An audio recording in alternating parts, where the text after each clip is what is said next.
5:36 a.m., Hangar 3. Industrial lights flicker against a multi-million-dollar jet. Jack Turner, a single dad with grease-stained hands, stands his ground. Victoria Hale, the billionaire CEO, is already on the steps, eyes cold. Jack raises his hand, blocking her path. "I'm not signing," he says. Victoria narrows her eyes. "You are delaying my flight, Jack." The crew holds their breath. Jack doesn't shout. He just points at the engine. "It's breathing wrong." A whisper ripples through the hangar. "There he goes again." 2 minutes to takeoff. Victoria takes a step closer, and her final decision leaves the entire hangar dead silent. Jack Turner wasn't just a mechanic. He was a man who lived by the laws of physics and the sacred weight of a promise. Every morning, long before the sun even thought about breaking the horizon, Jack was already awake, preparing breakfast for his 9-year-old son Eli. He lived in a modest house on the outskirts of the city, a place filled with the echoes of a life that once felt complete. As a former military aviation technician, Jack had once been the golden boy of the Air Force, a man who could diagnose a failing turbine by the mere scent of the exhaust. But he had walked away from that high-flying career, leaving behind the prestige and the adrenaline to become an anchor for his son. After his wife Sarah passed away in a tragic accident that still haunted his quiet moments, Jack made a vow. He would never let a job take him away from the person who needed him most. He chose civilian maintenance, a life of lower pay, grease-stained coveralls, and less glory, simply because it offered a guarantee that he would be home every single night to tuck Eli in and listen to stories about school. In hangar number 3, however, Jack was known by a different name, the Final Wall. He was a ghost in the machine, a man who walked the floor with a quiet, intense focus that intimidated the younger engineers. He was notoriously difficult to get a signature from. If even a single bolt felt a fraction of a millimeter off, or if a hydraulic line showed the faintest hint of sweat, Jack would halt the entire operation. To the bean counters in the front office, he was an expensive bottleneck. To the pilots, he was a guardian angel. He often spent his lunch breaks studying old technical manuals, memorizing the unique vibration patterns of different engine models, treating each machine like a living, breathing creature with its own heartbeat. On the other side of the hangar's power dynamic stood Victoria Hale. She was a woman who didn't just live by the clock, she commanded it. As the CEO of Hale Global, she had built an empire on the foundations of speed and ruthlessness. She had a zero-tolerance policy for delays, believing that a second lost in transit was a second lost in the market. Today's flight was the culmination of 3 years of secret negotiations. She was carrying the final, signed documents for a billion-dollar merger that would consolidate her legacy and silence her critics forever. The atmosphere in the hangar was electric with the pressure of her presence, every technician moving a little faster, every manager checking their watch every 30 seconds. The technical team, led by a younger, more efficient engineer named Marcus, had already cleared the standard digital checklist.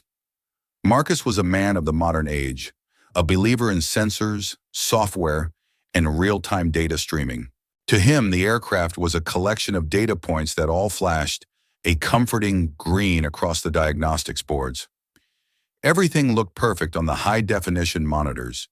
The engines were brought to an idle, a low hum that vibrated through the concrete floor, a sound that usually signaled a successful departure.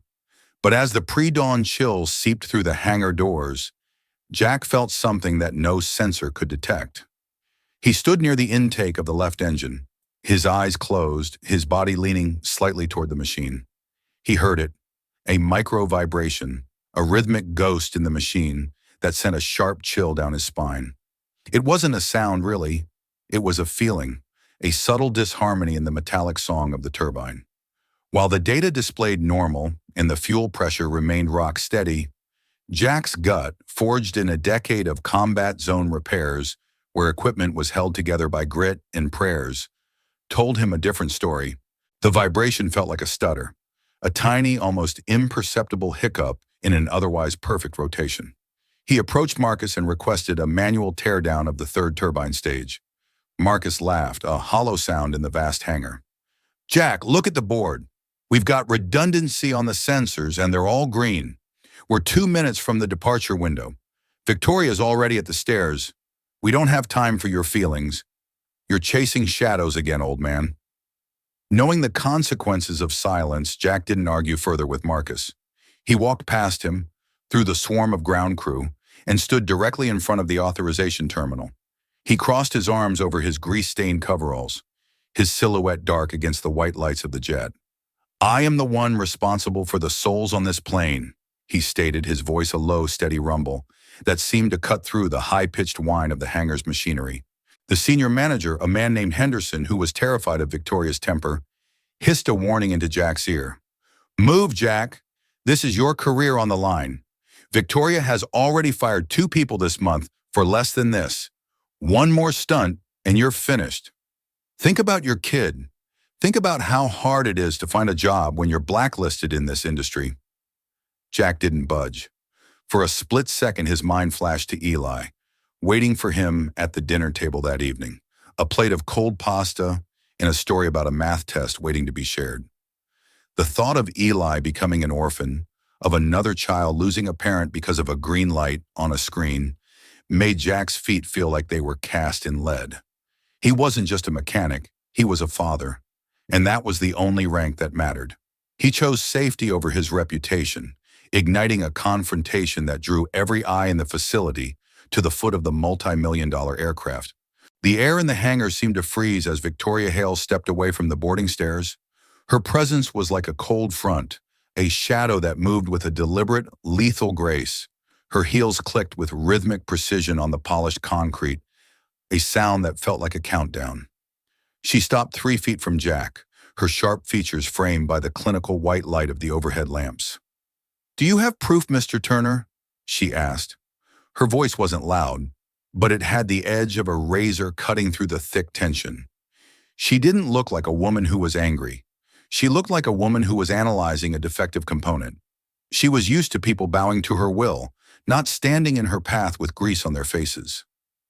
Jack met her gaze. He didn't look at her shoes or the expensive watch on her wrist.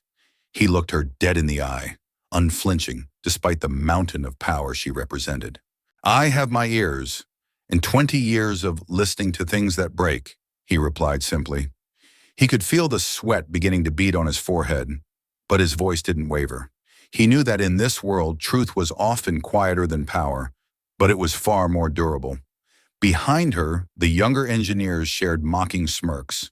Marcus, sensing an opportunity to climb the ladder, stepped forward. Ms. Hale, the diagnostics are flawless. We've run 3 separate sweeps. Jack he's old school. He's letting his imagination get the better of him. The plane is perfect. He's just looking for an excuse to flex his seniority. He spoke about superstitions and anecdotal evidence in an age of digital precision, painting Jack as a relic of a bygone era who couldn't handle the speed of modern business. Victoria didn't look at Marcus. She kept her eyes on Jack, searching for a sign of hesitation. She turned her head slightly to the rest of the engineering team, her voice projecting to the back of the hangar. The rest of you have signed off on this. Is this aircraft airworthy? Does any one of you share Mr. Turner's intuition? Speak now, because once that door closes, there is no turning back. One by one, they nodded. Some looked at the floor, others looked at Marcus, but no one dared to challenge the CEO or the comforting green lights of the digital diagnostics.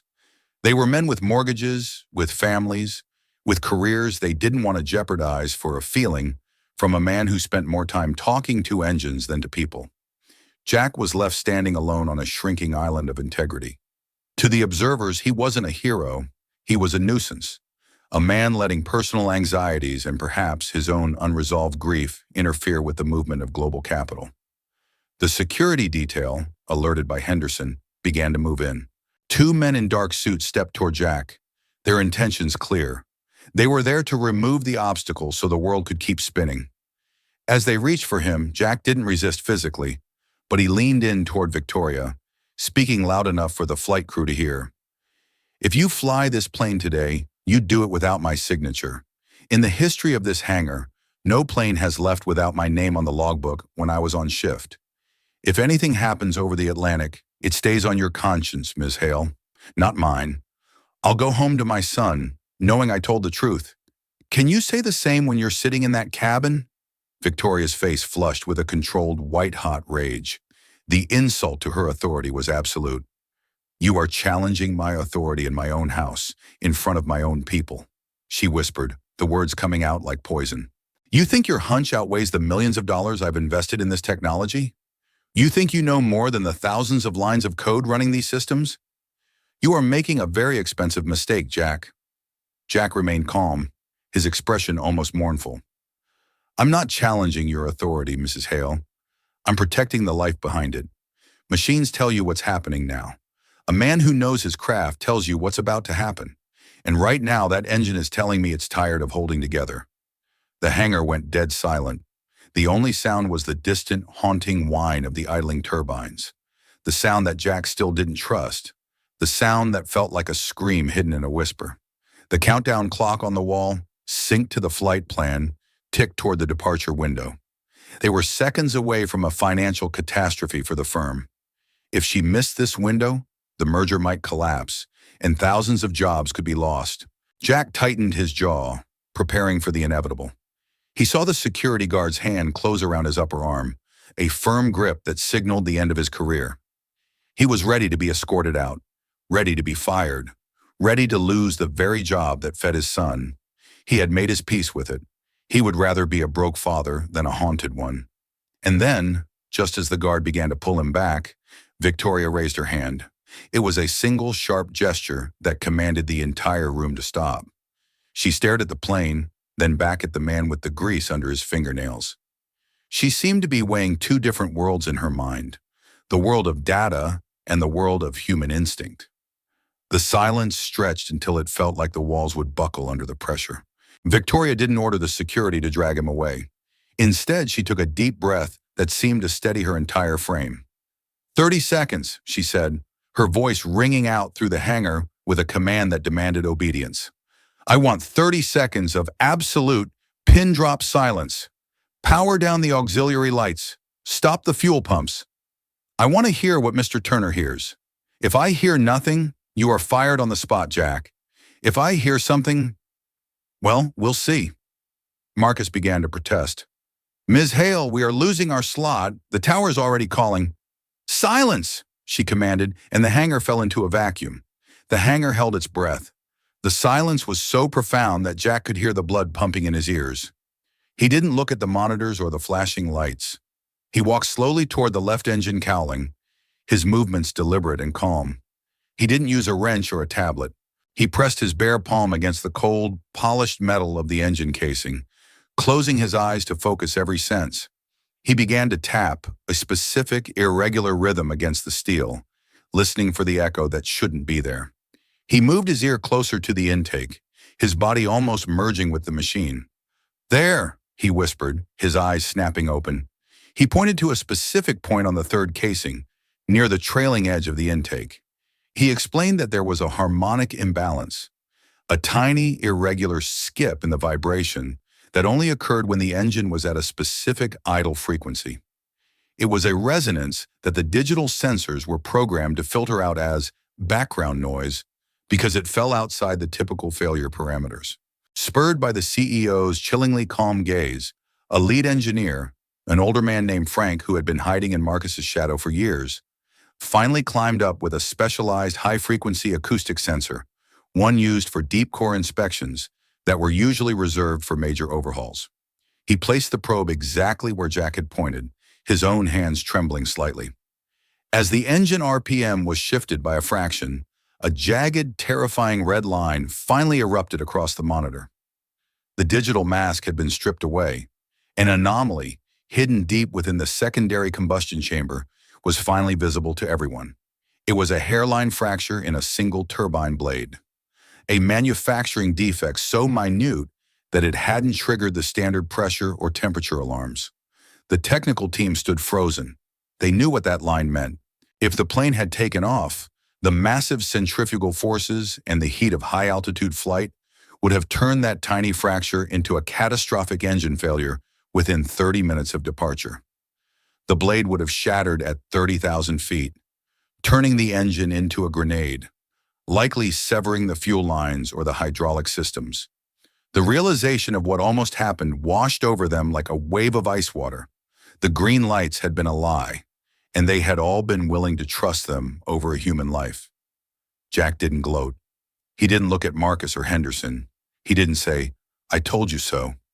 He simply stepped back, took a rag from his pocket, and began to wipe the grease from his hands with the same calm precision he used for everything. He looked like a man who had just finished a long day's work, nothing more. He was just a father who wanted to go home. Victoria Hale looked at the jet, the beautiful, sleek vessel that was supposed to carry her to her greatest triumph. Then she looked at Jack Turner, who was still wiping his hands, unfazed by the billion-dollar chaos around him. The power dynamic in the room had shifted so violently it was almost physical. In front of the entire staff, the pilots, and the stunned managers, Victoria did something that redefined her in their eyes forever.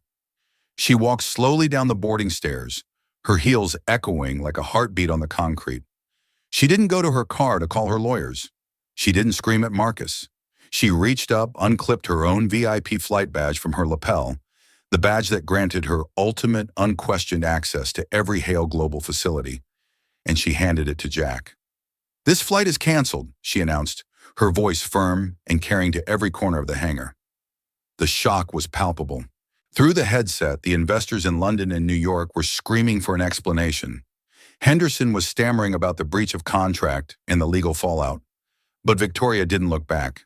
She turned to her lead investor, who was on the speakerphone protesting the delay with threats of withdrawing his support, and said, "There is no contract on this earth, no amount of money, and no merger worth more than the lives of the people who work for me. We will sign when the plane is safe, or we won't sign at all. If you can't respect that, you're the wrong partner for this company." For the first time in her career, the ruthless CEO had placed human safety and the intuition of a man with dirty hands above the absolute power of the bottom line. She had seen the truth in Jack's eyes, a truth that her millions of dollars in sensors had missed. She realized that she had been flying blind, trusting numbers more than people. There was no applause, there was no cheering. Instead, there was a heavy, respectful silence that felt more powerful than any noise could ever be. The ground crew, the engineers, even Marcus, stood still as the auxiliary power was finally cut. The only sound remaining was the gradual, dying whine of the engines as they were finally powered down for the deep core teardown. Jack let out a long, shaky breath. His knees felt weak for the first time all morning. He had done his job. He had kept his promise to Sarah. He had ensured that he would see Eli tonight. An invisible tragedy, a headline that would have read "CEO's jet lost at sea," had been erased from history because one man was brave enough to be difficult and a woman was brave enough to listen. The investigation proved Jack right. By afternoon, the engine revealed a fracture spreading through 60% of the turbine blade, a ticking time bomb. The next morning, Victoria Hale called an unprecedented meeting in Hangar 3. Standing before the staff, she issued a public apology. "I let my ego override a good man's life. I was wrong."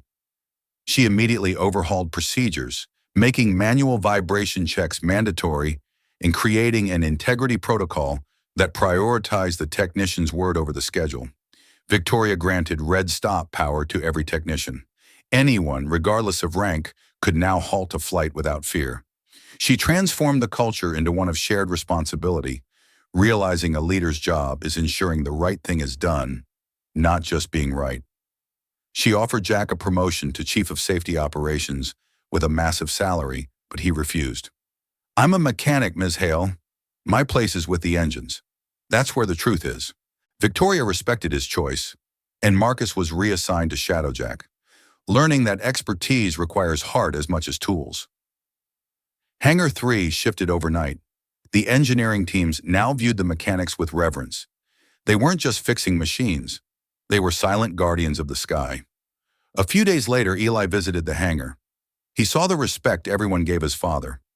Sitting in a cockpit, Eli asked, "Daddy, did you get in trouble for arguing with the boss?" Jack smiled, resting a hand on his son's shoulder. "No, Eli. I did my job. Sometimes you have to speak up when others are quiet. If you stand for what's right, you're never in trouble. You're just making sure everyone gets home. The power dynamic had reversed through the quiet force of responsibility. The hangar finally understood that a plane's most vital part isn't the engine, but the conscience of the person maintaining it.